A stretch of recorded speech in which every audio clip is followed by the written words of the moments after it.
예수님을 아십니까? 하나님을 아십니까? 그리고 오늘 성령님을 아십니까? 당분간은 아십니까 시리즈를 가지고 여러분들께 말씀을 전하려고 준비를 해놓았습니다. 왜냐하면은 우리가 보편적으로 너무 잘 알고 있는 것 같지만은 쉽게 우리가 답할 수 없는 것들이 많이 있습니다. 그리고 지금은 우리가 어떻게 아차하는 순간에 이사를 갈 수 있습니다. 천국.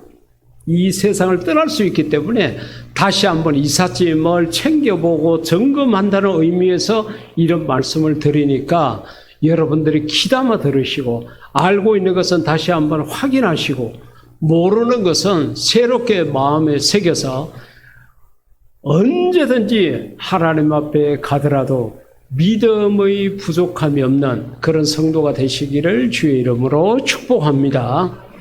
성령님이라는 것은 하나님하고 똑같습니다. 예수님하고는 달라요. 왜 그런가 하면은 예수님께서는 2000여 년 전에 우리와 같은 몸을 가지고 이 세상에 오셨기 때문에 사람들이 눈으로 볼 수 있었고 예수님의 음성을 귀로 들을 수 있었습니다. 그런데 하나님과 성령님은 우리 눈에 보이지 않는 거예요. 보이지 않다 보니까 하나님이 정말 계시나? 하나님이 계시는 게 맞나? 이런 생각을 우리가 너무도 많이 할 수 있습니다. 그런데 세상에 있는 모든 사람들은 바람은 다 있다고 그래요. 눈에 보이지도 않고 모양도 없고 냄새도 없고 색깔도 없지만은 바람이 없다고 말하는 사람은 없어요. 다 있다고 합니다. 눈에 보이지 않음에도 불구하고 바람은 있다고 믿으면서 하나님은 믿지 못하는 게 우리의 어리석음입니다. 성령님도 마찬가지입니다. 그래서 성령님에 관한 여러 가지 이야기들이 성경 속에 많이 기록이 되어져 있지만은 오늘 우리하고 우리 개인적인 생활하고 밀접하게 성령님하고 나하고 어떤 관계가 있는가 이것을 우리가 한번 생각을 해보고자 합니다. 제일 처음에는 요한일서 2장 27절을 통해서 성령님은 우리를 가르쳐 주시는 분이라는 것을 우리가 알 수가 있습니다. 성령께서 여러분에게 모든 것을 가르쳐 주십니다라고 현대인 성경 가운데 보니까 그렇게 표현을 해놓았습니다. 여러분, 우리가 동물하고 우리 인간하고 두 개를 비교했을 때에 가장 많은 차이가 나는 게 무엇일까요? 동물들은 덩치가 엄청 크죠. 여러분, 우리가 뭐 사자 같은 것도 우리하고 비교할 수가 없지만 코끼리 앞에 비한다 그러면은 아니면은 바닷속에 제일 덩치가 큰 흑동고래라는 거 있지 않습니까? 그런 것하고 우리 비교한다 그러면은 우리 인간은 거기에 비하면 굉장히 작습니다. 이런 차이에도 불구하고 우리 인간들이 그 동물들을 점령하고 정복하고 다스리고 하는 그 이유가 어디에 있는가 하면은 딱 교육의 차이입니다. 교육을 동물들도 교육을 하죠. 새끼를 낳아가지고 새들은 나는 훈련도 시키기도 하고 교육을 하는 거예요. 또 짐승들은 다른 짐승들을 잡아먹는 그런 훈련도 하고 뭐 물개들은 수영을 하는 훈련도 다 시키지만은 그러나 인간이 받는 교육에 비하면 그 동물들의 교육은 극소수밖에 되지 않습니다. 우리 대한민국 사람들은 거의 다 나이가 한 30 될 때까지는 교육이라는 길을 거의 다 갑니다. 예. 뭐 조금 일어서서 사리 분별하기 시작할 때 어린이집 가기부터 시작을 해가 그 다음에 유치원을 가고 초등학교를 중고등학교를 대학을 대학원을 그 이상 뭐 이런 자격증 저런 자격증 따고 이렇게 한다 그래가지고 엄청난 교육을 받거든요. 이 교육의 차이가 동물과 인간의 차이입니다. 만약에 사람으로 태어났는데 교육을 제대로 받지 못했다 그러면은 그의 삶은 동물처럼 살아갈 수밖에 없습니다. 우리가 이 교육이라는 것이 얼마나 중요한가 하면은 하나님께서 신명기를 통해서 우리들에게 주신 말씀이 그렇죠. 그렇죠. 부지런히 내 자녀들에게 가르치라. 들어갈 때나 나갈 때나 일었을 때나 앉았을 때나. 그러니까 하나님께서 이 교육 명령을 우리들에게 내렸습니다. 더더군다나 부모로서 자녀들에게 가르쳐야 될 것을 당부를 하셨어요.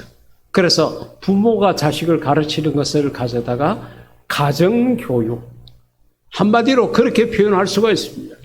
사실 이 가정교육이라는 것은 어머니 뱃속에서부터 시작이 되는 교육이지 않습니까? 그래서 언제까지 되느냐? 결혼을 해서 부모를 떠나서 독립할 때까지 이 가정교육은 계속됩니다. 그러니까 자녀들 입장에서는 너무 많이 들으니까 그것을 잔소리로 생각을 하고 있는 거지, 사실은 그게 전부 다 교육인 것입니다. 그러면서 나이가 어느 정도 들게 되면 그 다음에 학교 교육을 받게 됩니다. 학교에 가서 세상에 대한 지식들을 이런저런 모양으로 배우게 됩니다. 그것이 바로 학교 교육이죠. 학교 교육이 끝나면 이제 어떻게 합니까? 사회라는 문을 나가지 않습니까?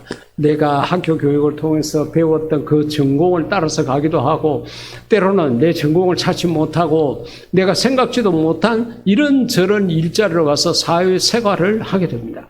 그 사회생활을 하면서 교과서에도 없고 책에도 없고 학원에서 배우지 않는 직장 내에 위의 사람을 대하는 방법도 배우고 에티켓도 배우고 여러 가지 그 사회의 한 구성원이 되어서 자기가 살아가야 되는 여러 가지 것들을 배우게 됩니다. 이런 모든 것을 사회교육이라고 할 수 있습니다. 그래서 심지어는 사회교육원 이런 이름을 가지고 간판을 내걸고 있는 교육원들도 있죠. 그래서 인간들은 가정교육으로부터 시작을 해가지고 학교 교육, 사회 교육 이런 과정들을 전부 다 거치게 됩니다. 자, 이 교육 중에 어느 게 가장 중요하냐? 두말할 것도 없이 부모로부터 받는 가정교육이 가장 중요합니다. 왜냐하면 부모만큼 자식을 사랑하는 자가 이 세상에 없어요. 정말로 자식에게 필요한 것들을 다 가르쳐 줍니다. 그 속에 우리들이 반드시 넣어야 될 게 뭔가 하면은 신앙교육이죠.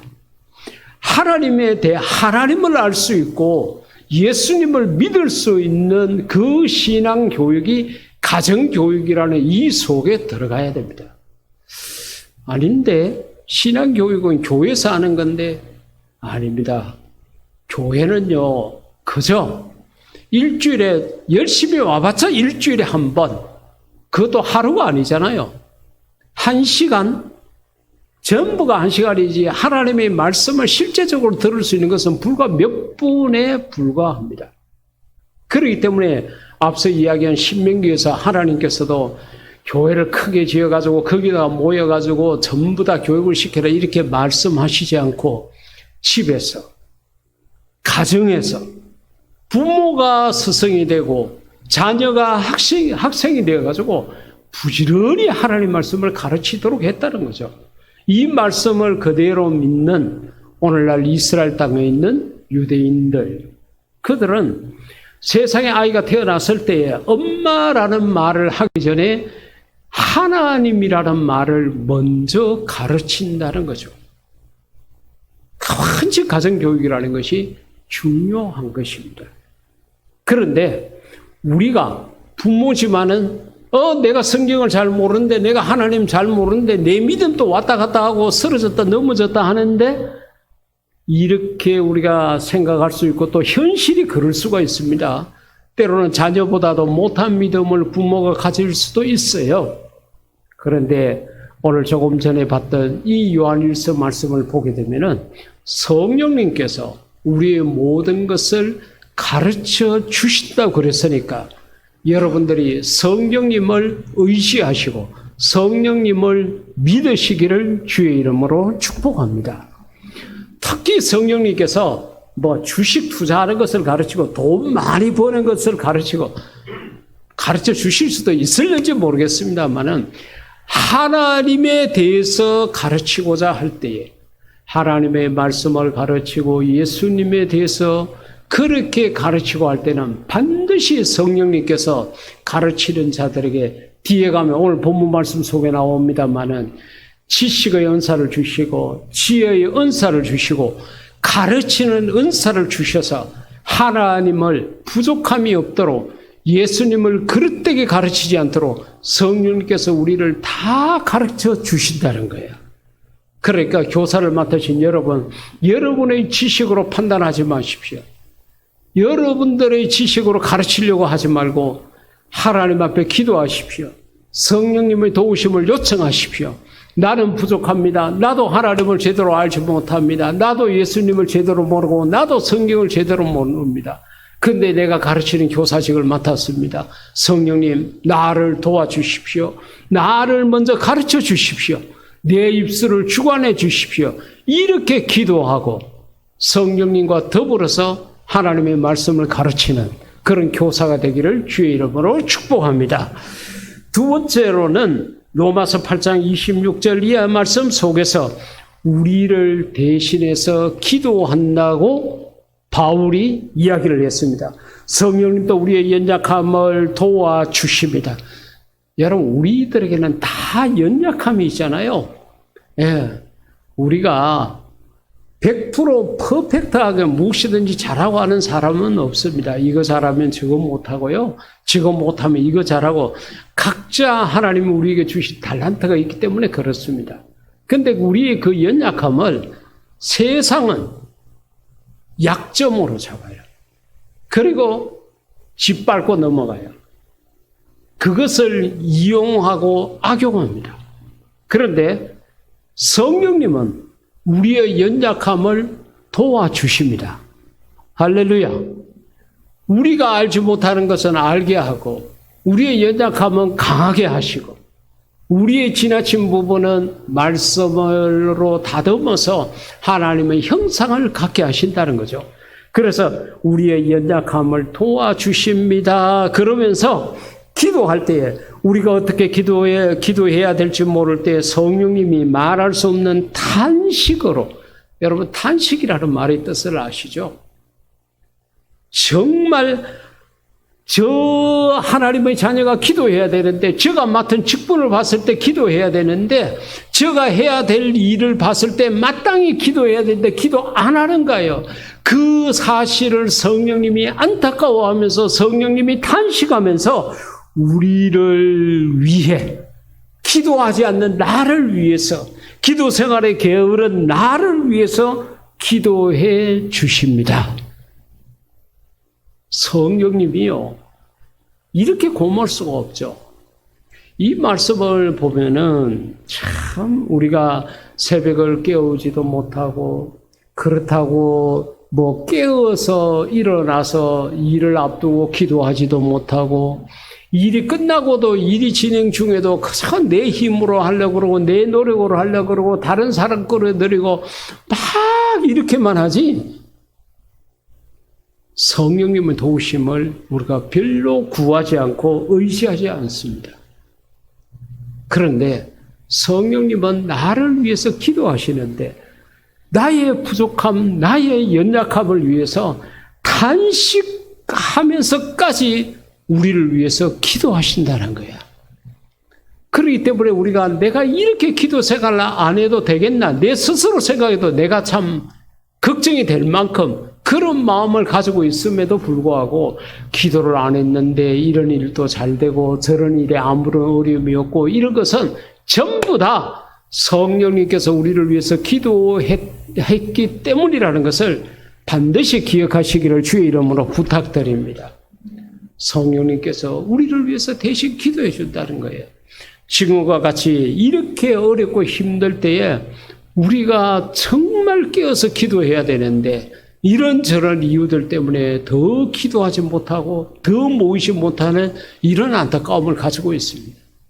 우리가 꼭 모여서 기도하고 우리가 이때까지 모여서 예배하고 모여서 무엇하던 것, 이것이 지금 자유롭지 못한 이 상태에서 자칫하면은 우리의 신앙생활이 무너질 수 있습니다.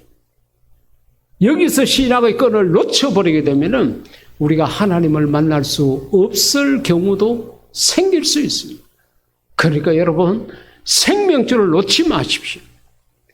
모이지 못하지만은 내 믿음은 내가 책임져야 된다는 이 생각을 가지고 부단히 기도하시고 성령님과 동행할 수 있기를 주의 이름으로 축복합니다. 그 다음에 에베소서 4장 30절 말씀에서 하나님의 성령을 근심하게 하지 마십시오. 성령님은 우리의 구원을 보증해 주시는 분이십니다.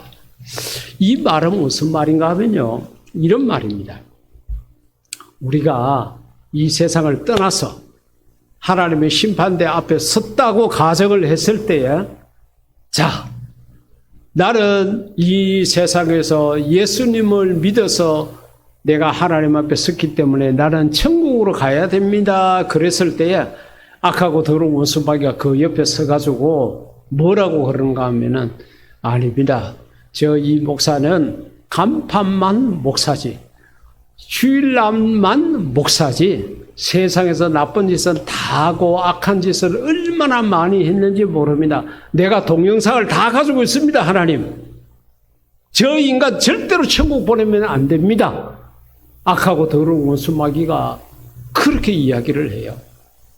그럴 때에 예수님께서 옆에 서서 계시면서, 하나님 아버지, 맞습니다. 이 목사가 행하고 했는 것, 마귀가 이야기한 것 다 맞습니다.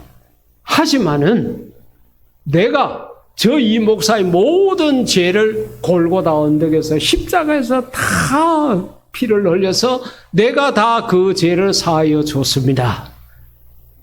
그렇게 예수님께서 우리를 변호하신다는 거예요. 그럴 때에, 그러면은 이 목사가 너 예수가 그렇게 했다는 것을 믿는 표시가 어디에 있느냐? 그렇게 했을 때에 성령님께서 내 마음속에 계시다가 내가 이 목사가 그렇게 예수님을 믿었다는 것을 내가 보증합니다 하고 나타나서 역시 예수님과 더불어서 우리를 변호해 주시고 우리를 구원받을 수 있도록 보증을 해 주신다는 거예요. 바로 그 이야기가 이 에베소서에서 했는 이야기입니다. 사도행전 2장 가운데 보면은 베드로가 설교했는 내용 가운데 이런 게 나옵니다. 뭐라 그런가 하면, 너희가 예수님을 믿고 회개하게 되면은 성령님을 선물로 받는다. 그렇게 이야기를 했어요. 하나님께서 우리가 예수님을 구주로 영접하고 예수님을 믿는 그 순간에 하나님께서 우리 각 사람에게 선물을 다 준대요. 그 선물이 뭔가 하면은 바로 성령님이시라는 겁니다. 그래서 바울은 뒤에 로마서 8장 9절에서 뭐라고 이야기하는가 하면은, 누구든지 그리스도의 영이 없으면 그리스도인이 아니다. 그리스도의 영이 바로 성령님의 별칭이잖아요. 그러니까 성령님이 그 사람의 마음속에 없으면 그 사람은 교회를 아무리 많이 다녔고 열심히 봉사하고 그렇게 했더라도 그 사람은 그리스도인이 아닙니다. 예수 믿는 사람이 아니라고 바울이 그와 같이 얘기를 한 거예요. 그렇기 때문에 예수님을 믿는 사람들 마음속에는 반드시 성령님이 계시는 거예요. 그리고 우리가 정말 하나님의 심판대 앞에 서게 되었을 때는 이 성령님께서 우리가 이 땅에서 예수님을 믿었다는 보증을 해 주심으로 우리가 죄인임에도 불구하고 우리가 악한 자임에도 불구하고 천국에 들어갈 수 있고 하나님의 자녀의 반열에 들어갈 수 있다는 것입니다. 그러기에 성령님의 역할이 얼마나 중요합니까? 성령님께서 우리의 구원의 보증이 되신다는 거예요. 세상에 우리가 교회를 다니는 것을 아시는 분들은 많지 않습니까? 왜? 눈으로 보이니까, 저 사람이 오늘 또 일요일이라고 교회 가네? 수요일이라고 교회를 가네? 교회에 가는 것을 보증할 수 있는 사람은 많이 있지만은 믿음을 가졌다는 것을 보증해 줄 수 있는 사람은 없습니다. 왜? 믿음은 눈에 보이지 않기 때문에. 이것은 정말 하나님만 아시는 거예요. 진정한 믿음은 하나님과 나만 압니다. 그 외에는 몰라요. 그런데 성령님께서 우리가 예수님을 믿었다는 사실을 보증해 주시니까 우리가 성령님의 보증으로 말미암아 구원받게 된다는 사실을 에베소서에서 이야기를 했으니까 이 말씀은 우리의 마음판에 꼭 새길 수 있기를 주의 이름으로 축복합니다. 그 다음에 이제 고린도전서 오늘 본문이죠. 이 속에서 성령님께서는 우리들에게 필요한 능력을 주신다는 것입니다. 여러분, 우리가 하나님의 일을 하는 사람으로 세움을 입었잖아요. 저같이 목사로 또 우리 장로님, 권사님, 집사님 다 우리가 이렇게 세움을 입었지만은 사실 우리가 하나님을 만난 적도 없고 하나님을 본 적도 없기 때문에 하나님의 뜻에 따라서 일을 한다는 게 한계가 있습니다. 자칫하게 되면 내 욕심대로 하고 내 고집대로 하고 내 주관대로 하고 내 하고 싶은 대로 하고 곁으로는 내가 하나님 일 했다. 이렇게 생각할 수가 있는 거예요. 그런데 성령님께서 우리가 알 수 없고 할 수 없는 일들을 여러 가지 능력들을 그때마다 주신다는 거예요. 이것을 여기에서 성령의 은사라고 이야기를 했습니다. 어떤 신학자가 성경에 나타내는 성경의 그 은사들을 종류를 헤아려 보니까 27가지다. 그래서 오늘 이 고린도전서 12장에 또 로마서에 나타나 있는 것을 쭉 이렇게 종합해서 이야기를 했는데, 그런데 이 두 책을 쓰는 사람은 바울이라는 사람입니다. 자기가 경험하고 자기가 아는 범위 내에서 성령의 은사를 쭉 나열을 했기 때문에 바울이 알고 있는 것만 27가지지 그 외에 얼마나 다양하고 많은 은사들이 있는지 모릅니다. 그러기에 하나님께서 우리가 하나님을 위해서 일하고 교회 때문에 하고 말씀 때문에 일을 하고자 할 때에는 하나님께서 우리들에게 그때 필요한 은사들을 다 주신다는 거예요. 그래서 우리가 주의 일을 하고자 할 때 아이고 나는 못합니다. 못하는 거 자기도 알고 다른 교인도 알고 온 동네가 다 알아요. 그렇기 때문에 그런 말씀 하시지 말고 하나님께서 나를 부르시고 하나님께서 나에게 이 직책을 주셨으니 내가 성령님을 의지하고 순종해 보겠습니다. 저를 위해서 기도해 주십시오 하고 여러분들이 교회를 통해서 주시는 직분에 충성하는 자가 되기를 주의 이름으로 축복합니다. 성령님께서 그때 지혜가 필요하면 지혜를 주시고 지식이 필요하면 지식을 주시고 믿음이 필요하면 믿음을 주시고 영분별이 필요하면 영분별의 은사를 주시고 때로는 능력 해감을 주시고 때로는 때로는 그 방언을 통역할 수 있는 은사, 그 외에 여러분들이 병든 자를 위해서 손을 얹고 기도할 때에 성령께서 병 고치는 은사를 주실 수도 있다는 거예요. 필요에 따라서 한 사람에게 2가지, 3가지를 주실 수가 있고 그때 주시는 것이지 한 번 줬다 그래가지고 그것을 평생토록 이렇게 하도록 하는 경우는 드문 것 같아요. 그때 필요할 때마다 다 주신다는 거예요. 그러기에 이 성령님이 아니고서는 우리가 하나님 일을 할 수가 없습니다. 내 고집대로 하고 내 뜻대로 하고 내 주관대로 하고 내 상식대로 하고 내 아는 대로만 해요. 오늘날 이 땅에 있는 많은 교회들이 왜 엉뚱한 길로 가는 경우가 많았냐? 성령님과 함께 하지 않기 때문에 그렇습니다. 눈에 보이지 않으니까 성령님을 믿지도 않고 성령님을 의지하지도 않고 우리 교회에 있는 재정만 생각을 하고 우리 눈앞에 모이는 교인 수만 생각을 해가지고 이거는 이래가 못하고 저것은 저래가 못하고 이렇게 해가지고 하나님이 일을 안 하고 못하고 하다가 넘어지게 됩니다. 그러나 성령님을 생각해야 합니다. 성령님께서는 우리에게 필요한 모든 것들을 다 채워주시고 인도해 주시는 것입니다. 그렇게 사랑하는 성도 여러분, 우리는 성령님을 잘 알아야 합니다.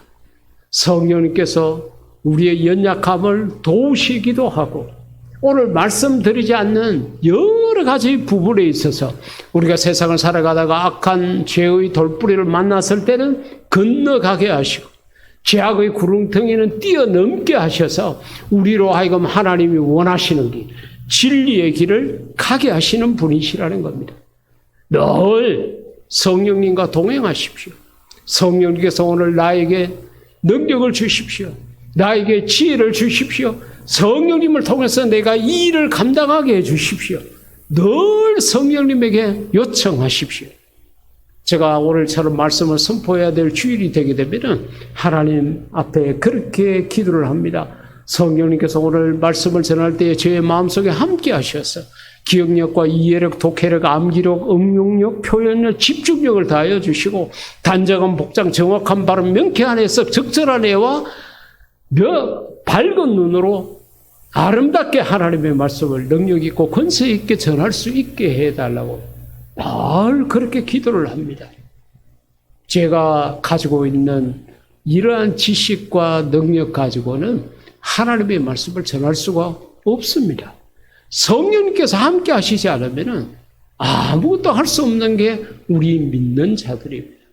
바꾸고 말하면 성령님께서 우리의 전부를 지배하시고 우리의 전체를 주관하게 하시면 우리가 무엇이든지 할 수 있다는 것입니다. 코로나19를 극복하기 위해서 우리 나름대로 아무리 힘쓰고 애쓰고 노력해도 잘 안 됩니다. 왜? 이게 눈에 보이지를 않아요. 눈에 보이지를 않아요. 그러니까 코로나19를 잡으려고 그래도 눈에 보여야 잡죠. 성령님께서 우리의 건강을 책임져 주시지 않고 우리를 도와주시지 않으면 이 위기를 극복할 수가 없습니다. 우리의 힘으로는 한계에 부딪힐 수밖에 없어요. 이런 위기 때에 더욱더 성령님과 함께해서 저와 여러분의 걸음 속에는 평안함이 있고 건강함이 있고 하나님 앞에 영광 돌리는 아름다움이 있기를 주의 이름으로 축복합니다. 이 시간 우리 다 같이 기도할 때에 성령님 나와 동행해 주십시오. 내가 성령님을 항상 의지하게 도와주십시오. 다 같이 기도하시겠습니다.